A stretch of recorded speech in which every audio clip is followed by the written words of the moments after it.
Buongiorno, Focus Bollettino Cultura Erbacee, prima puntata del 2022.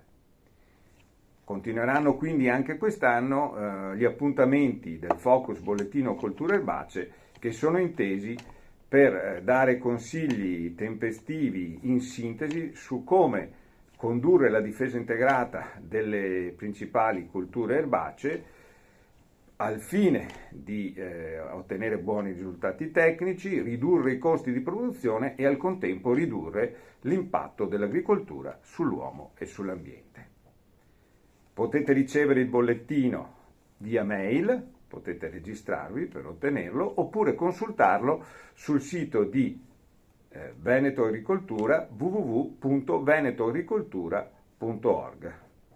In questo periodo ricordiamo i principi della difesa integrata.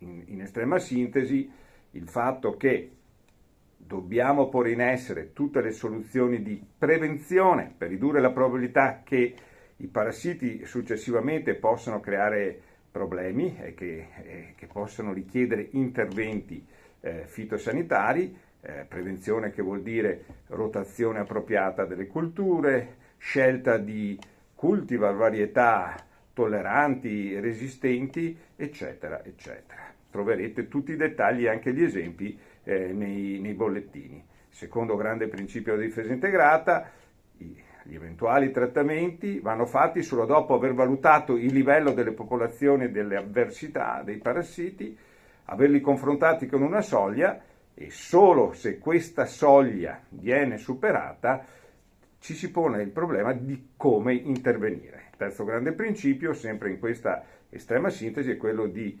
valutare, qualora sia stata superata la soglia di danno, una soluzione alternativa al trattamento chimico di sintesi. Se è disponibile ed è sostenibile anche dal punto di vista economico, deve essere preferita la soluzione alternativa al prodotto chimico di sintesi, che diventa quindi l'ultima opzione. E quando effettivamente viene scelta questa strada, devono essere fatte valutazioni quindi di prodotti, di soluzioni che consentono di ridurre l'impatto dell'intervento sull'uomo o sull'ambiente.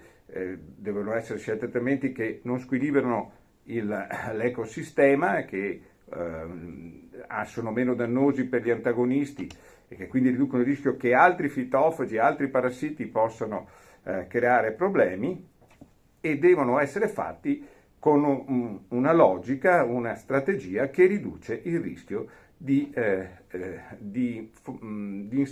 si instaurino delle resistenze. Troverete molti esempi per le diverse culture erbacee su come applicare questi grandi principi della difesa integrata.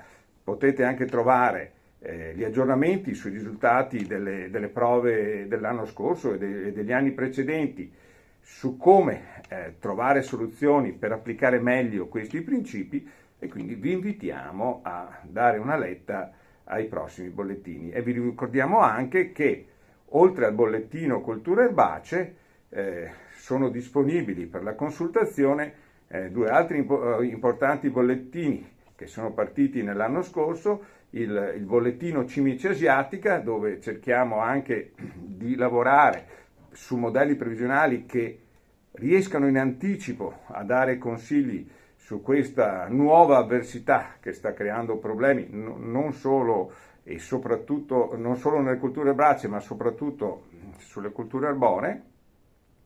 E un altro importante bollettino è il bollettino apistico, che ha avuto l'esordio anche questo l'anno scorso e che sarà realizzato e migliorato nel corso del 2022. Alla prossima!